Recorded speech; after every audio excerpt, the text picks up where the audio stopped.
And at the crowning of the 40 years of our tenure, when our past biological past is fast catching up with us, whether we want or don't, we shall go. My question is, what are we leaving behind? What are you leaving behind when your own law society is talking of radicalizing in order to fight you? And to fight you without your input and guidance? That's a question most of us will ask ourselves.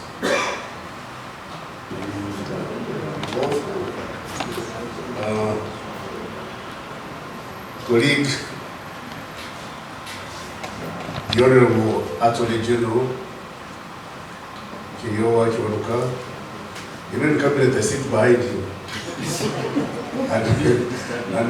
And I like to sometimes when you are talking, there are things I don't understand. I get bored and start calling him and telling him things he doesn't want to hear. Mama, from Juba and family, President of the Uganda Law Society, Lord Mayor, Museveni, for what you are worth. Ladies and gentlemen, if I had known I was going to talk to the radical new bar, I would not have come.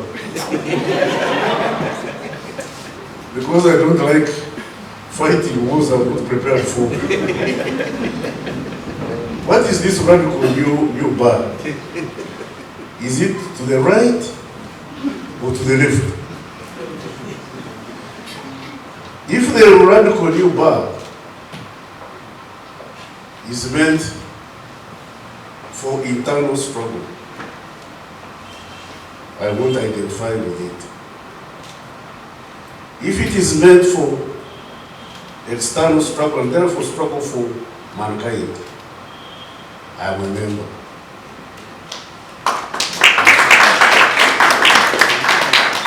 Because if it is for internal struggle, me and the head of the general should not be here. Because for your law society to call themselves radical is an indictment on our performance. Why should our law society radicalize to struggle against government? For a person like me who's transited from colonialism, those of you what I'm talking about, I've seen colonialism, I've seen Otafiire, I worked under Idi Amin, I was in the bush building of Otafiire, I saw the brief transition of this fracas of UNRM,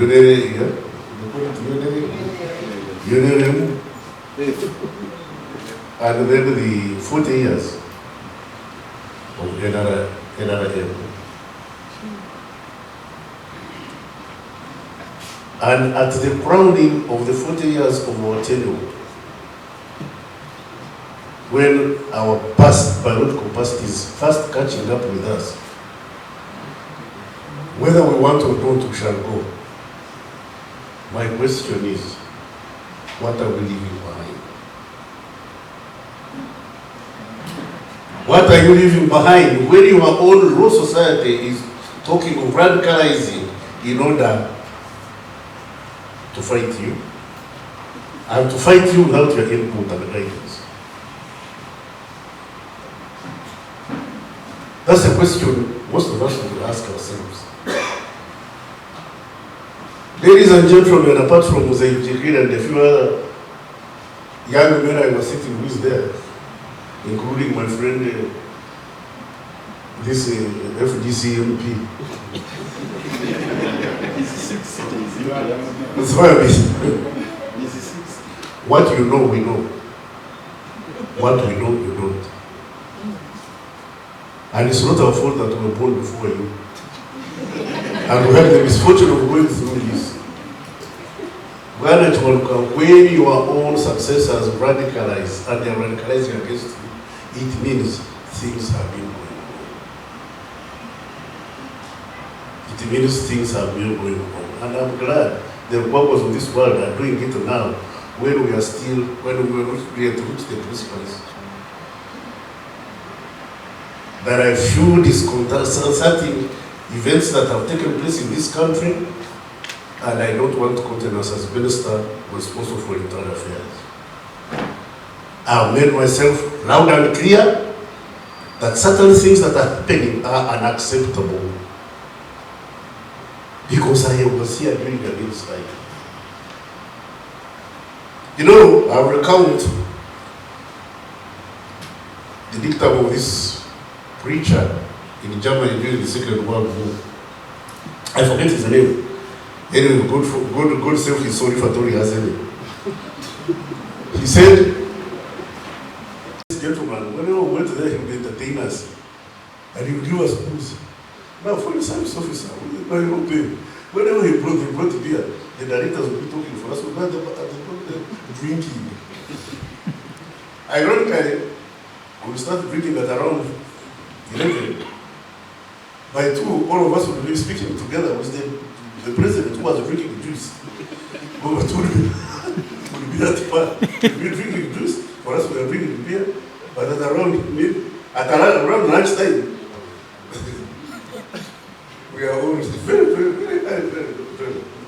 Now on this occasion, they brought a gentleman from West Nile. And you could see by his code of dressing that the clothes he was wearing had been picked from the shop that morning. He was in a suit and a shirt was an iron and a tie. So again, we went to him for lunch and told him, "Oh no, I know your problem, you had issues, and it's 15 and West Nile. 15 what for West Nile? They hate you. They says, now I'm releasing you, go back to West Nile, go and do your work. And if anybody tries to disturb you, get in that with me." Then he said, called Jonathan, the coach who was PPS, said, "Give this man 20,000 shillings. 20,000 shillings at that time was going for about 200 million. It was a lot of money. Because my first car, which was a Peugeot 504, I bought at 16,000 shillings. 16,000, I would buy a car. Now I can't buy a beer." So he gave this man 20,000 shillings. Now when we finished lunch, for us who were a bit tipsy, he gave, as this man was going out, he gave instruction to one of his bodyguards called Adam Besigye. The instruction was in Kinubi. We never understood Kinubi. But the ambassador Kawesa, who was sitting next to me, said, "Banango, we are waiting." The instruction, the model instruction showed, kill him.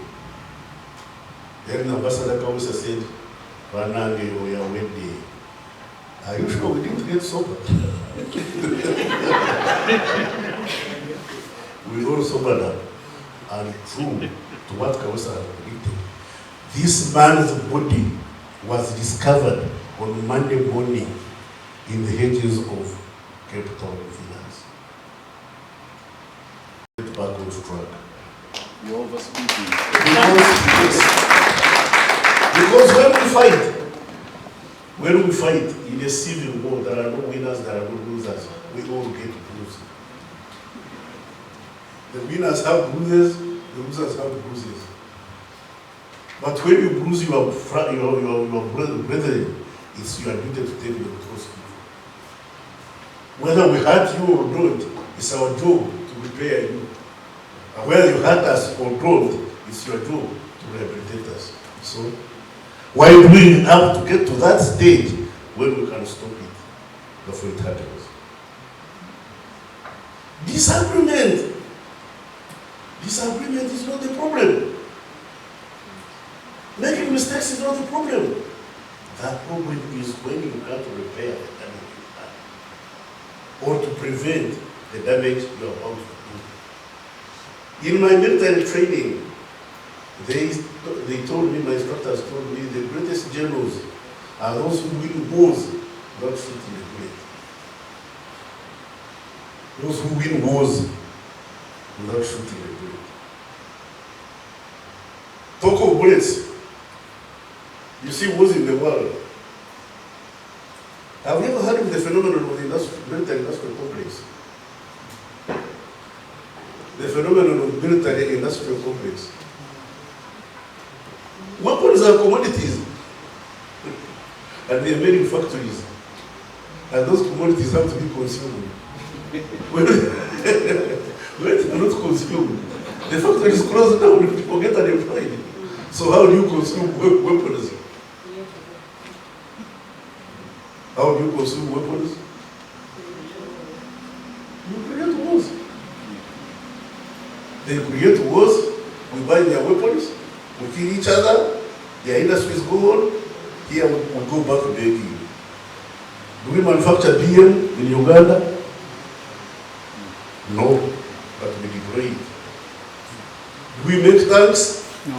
I'm told Nigeria is trying to make some as well. But we deploy them. Do we make aircrafts? No, we deploy them.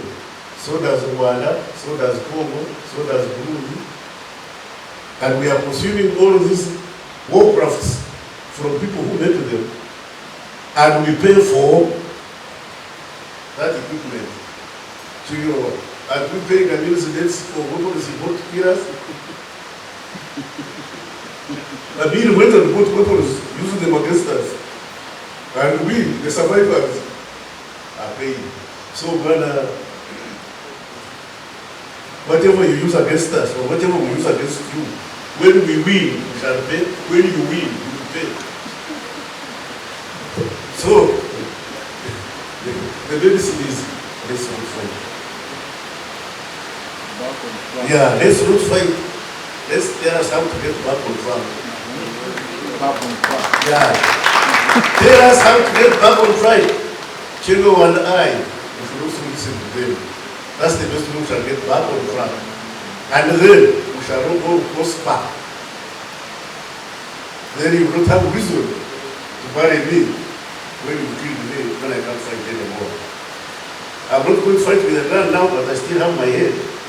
You know one day, the late General Kashaka, and in their discussion, Kashaka told General Pecos that 2 heads are better than one. Then Pecos said, yeah, 2 heads are better than one, except when the second one is yours. So let's put our 2 heads. Let's put our 2 heads. Tell us where we're going wrong. Let's also feel. In Kiswahili say kuhisi. Let's feel what we're paying. Let's get to understand each other.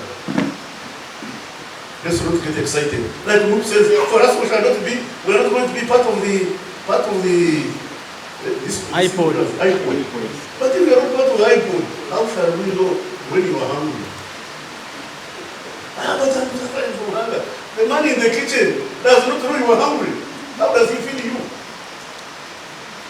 What you do is come to iPod, grab this radio and say, don't serve this one, don't forgive me. When you given me soup without bread, I say, I just want bread. How come you are giving me meat and chicken? Say, treat us fairly. But if you are outside, nobody will listen to you. And this goes for all episodes in political struggle, including the struggle this year. That Besigye should be tried in a court, condemned or absorbed, is a right. It's a right. So when are you? Batman falls under you. DPP is under. Honestly, keeping a man in jail for 8 months. No, And you say he's guilty. You not told us what it is. Tell us. Yes, I know he could be guilty as hell. But for as long as we don't know what he has done or not done, for us as laymen, in the court of public opinion, he's innocent. In the court of public opinion, he's innocent until you present him before us and you tell us what he has done. And all the others. No citizen should be incarcerated without fair trial. I've told you this, but they hate me, they like it. That's up to you. As far as I'm concerned, nothing lost, nothing gained, my God.